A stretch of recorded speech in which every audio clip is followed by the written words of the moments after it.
Grooming. Predators. Narcissists. They have ideas in their head of what they want to happen in the world. They feel they are entitled and they deserve everything, and they are determined to get it at whatever the cost. Then this groomer comes across someone with some type of entertainment skills or some type of useful skill. Okay, so they prey on someone who looks weak-minded, people who've been abused, people with low self-esteem. They look for these people because generally those people are acting on emotions versus their inner soul. So you can control them, because if you can control a person's emotions, you could guide their movements. SexBeta kittens. The way they're groomed on the natural level is so subtle that you wouldn't know or see that it was a grooming process to get you to the ultimate goal of, say, in this case, a SexBeta kitten. So someone who's used for their body. Some people are used just as breeders. Others are used for entertainment. Some become wives. I don't know if it's Stepford controlled wives, but probably. See, when you're groomed, people will bring you into stuff real slowly to see how far you will go. Just like with the sex industry. When I was doing adult entertainment, I won't get too graphic because my last video got taken down when I was talking about porn. But I was in the entertainment industry for a while. So I've seen a lot of stuff and a lot of people's fetishes. A lot of really odd fetishes. Not my thing, though. It's not my place to judge. I haven't walked a mile in anybody's shoes but my own. I don't know a person's soul or their intentions, so I'm not going to make a judgment. But when it comes to predators, you could usually tell they're usually real suave and real smooth speakers. Everything they say sounds so planned and right on time. It's because they've planned it out in their mind already, how they're going to use you to their benefit. Like in the entertainment industry, when you go to clubs, you might start out just at a regular club and chilling, and an agent or somebody may walk up to you and invite you to a private party or whatnot. It's like, okay, cool. Or you'll get invited to different after parties. Now, some of these parties, you could probably imagine, were pretty wild. See, and what they do is they get you in a situation where there's sex going on around you, but they act normal, like it's nothing and it's casual, it doesn't mean anything. They kind of get you to look at it as entertainment and a fun physical thing versus, no, that's my soul that you're affecting when you do that.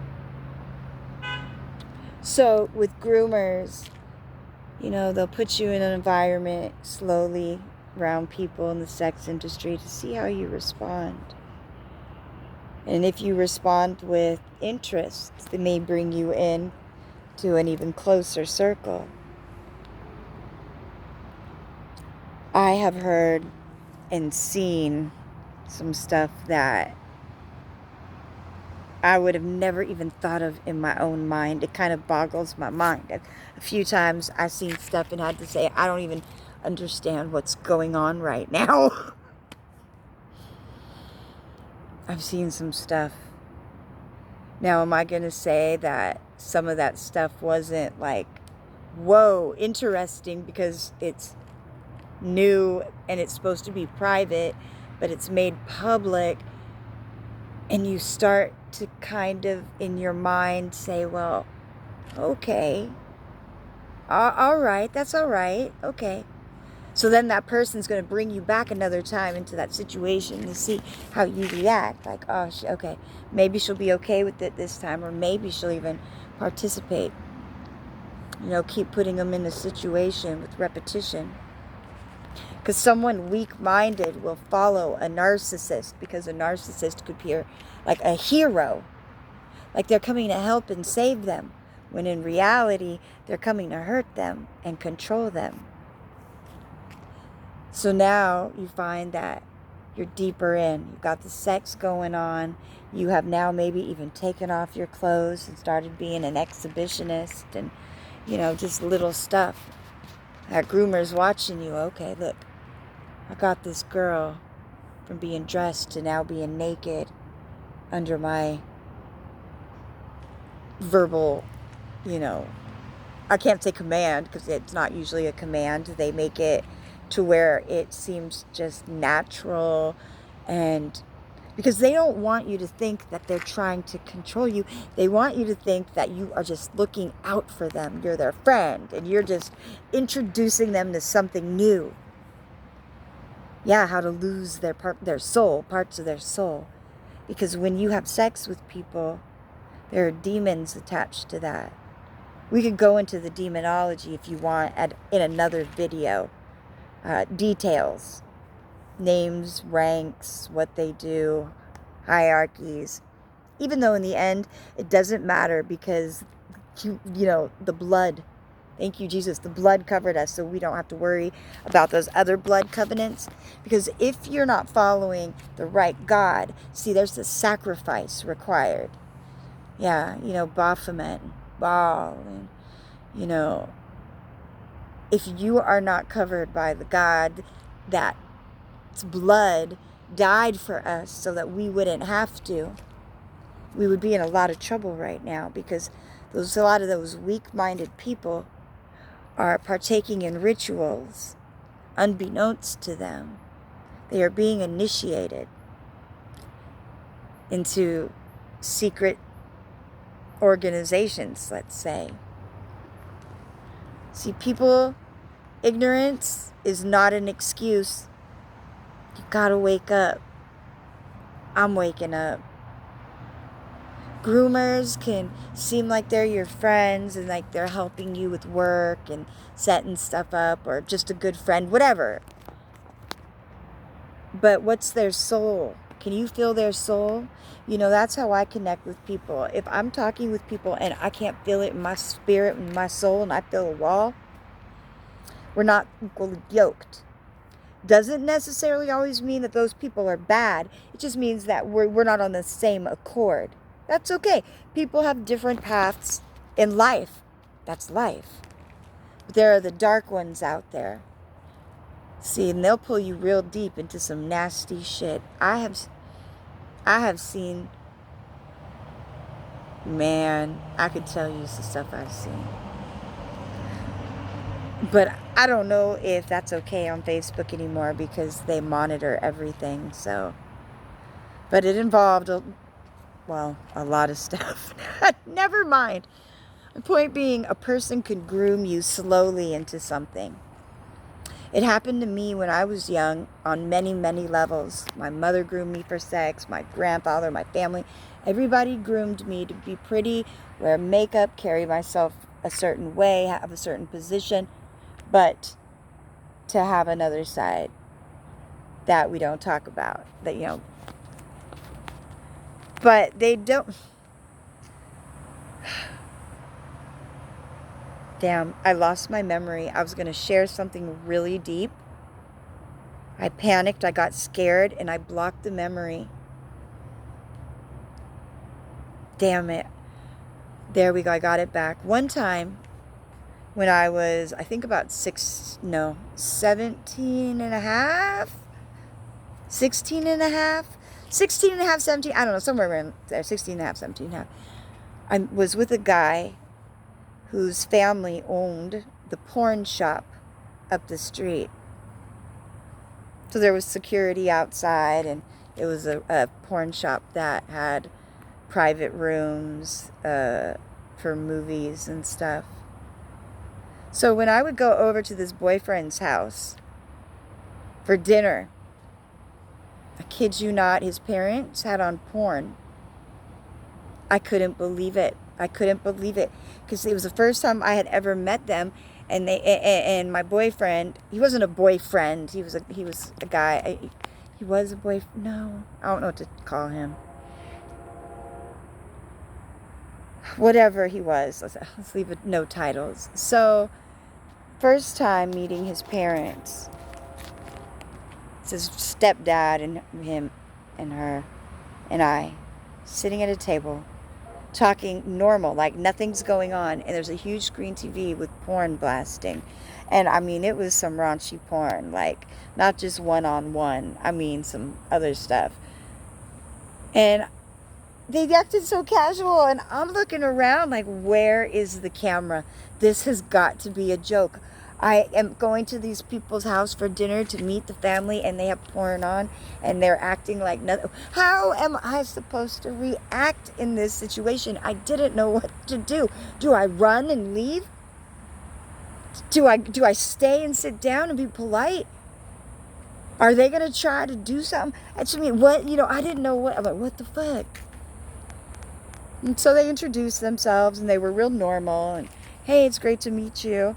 The movie we're watching right now, I apologize, we're doing a movie review. This movie is going into our shop, and we're checking the quality, and you happened to show up when that was going on. So I was like, okay, I guess that could make sense. And they were a really interesting household. They introduced us to a lot of interesting gadgets and toys and stuff. So, not that they would use them with us or anything like that, but what they would do is get new products in the shop, and then they would give us like the demos and stuff. They were closed. They were, they weren't like used or anything. So they were in boxes, but she'd give us like the extras, or I don't know what you called them, probably not a demo, samples. Yeah, samples. And I remember one day she just so casually walked up to me and she was like, if you're going to fuck my son tonight, I want you to use these. And she hands me these ball thing, pill looking things. And she said, take 2 of these and shove them up your pussy 10 minutes before you fuck him.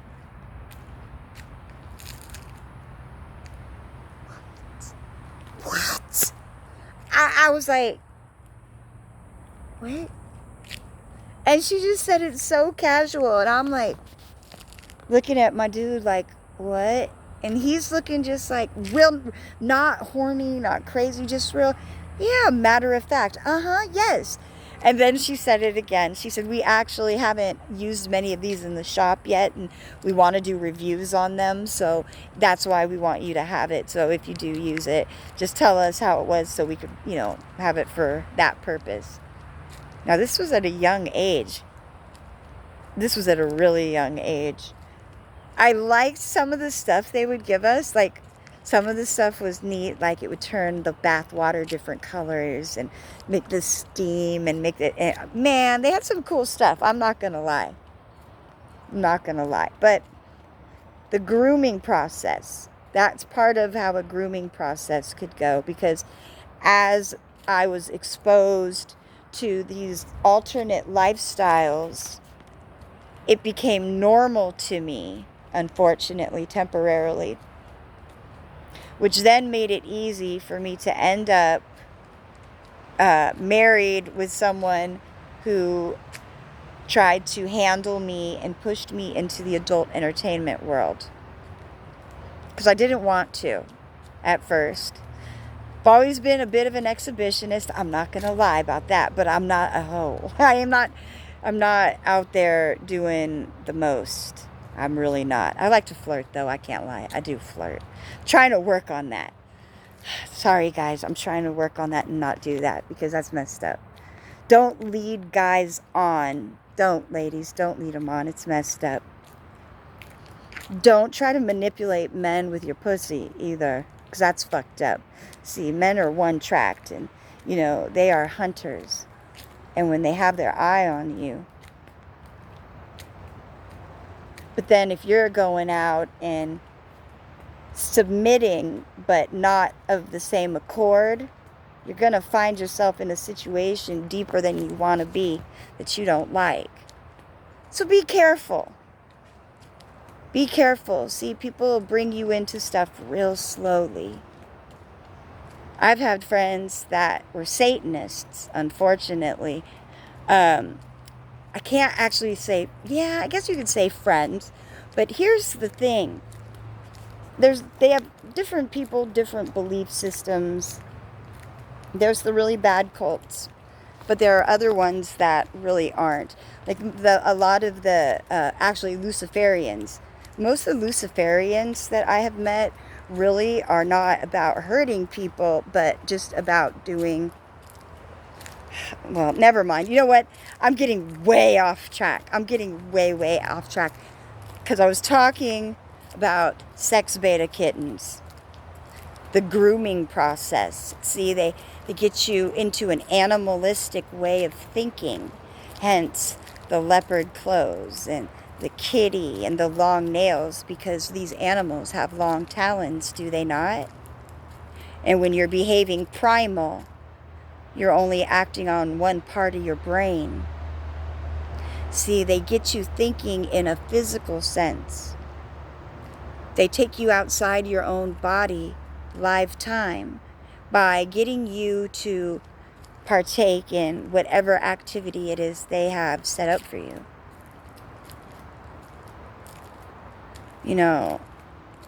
I know I look a mess right now. Oh my gosh. I'm tired. I'm on a walk. I've been walking for some time, and I was smoking a little bit too, because I have a bit of anxiety today. Today's an anxiety day. Because there's a lot of things I know I need to get done. And because I temporarily fell asleep, I was extremely depressed.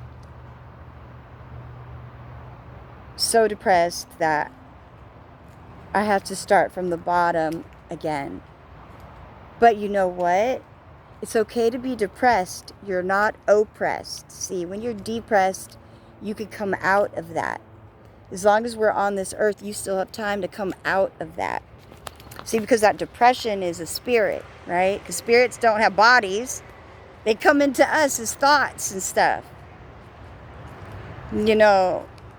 So I have to constantly remind myself that I'm thankful to be delivered of all demonic activities and powers and principalities and, all that stuff.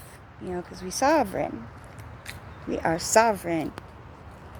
But these SexBeta kittens, a lot of these women think they're using their body for empowerment. What are you going to do when you don't have your body anymore? See, like me, I'm older. My looks are fading. I'm not what I used to be physically. But spiritually and mentally, I'm better. Because I have more knowledge. I've been through enough things that I'm adjusting my own behavior. Which then makes people want to be around, because you're equally yoked. So your looks fade. Your soul doesn't.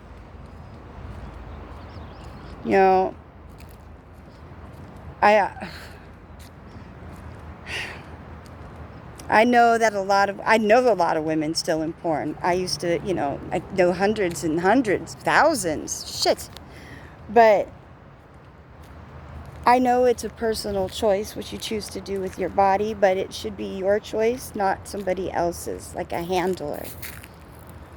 Don't let people handle you. It's good to have guides and it's good to have coaches. It is good to have people around you where you guys could help one another and uplift one another. But it's not okay for somebody to try to be the ruler over your life. You are in control of your life. You are the one who makes the decisions on what happens in your life, because you always have an option. It's not always an easy one, but there's always a way to, like I said, as long as you're on this side, there's a way to change, a way to redirect your thinking, develop new habits. See, I'm no longer in that industry. I've been out of it for a very long time, but I do like to share stories and things that I went through so that other people could, be entertained, because some of these stories are funny as shit. But you could also learn something by my stupidity. Basically, through some of my stupidity, my actions over my life, I have learned, okay, that doesn't work. So don't do that again, because if you do it again, you're going to get the same stupid result. So I'll do something else. Try to do better. You're climbing up that ladder. You're not falling down in the gutter. Even though, flowers grow in the dirt and the soil, so that gutter might not be too bad to bend it. You never know a person's soul and their true intentions. But you need to know your own, because you can't control other people's lives, but you could control yourself. Knowledge of self. Don't let people make decisions for you if you are not in agreement with them. Don't just say, okay, because someone had an idea and now you think you have to do it and commit to it just because. Some people have a hard time saying no. If you love yourself, you have to learn to say no, because you have to set a limit and have boundaries. You really do. Don't let anybody handle you. Be your own self. Be unique. Be you.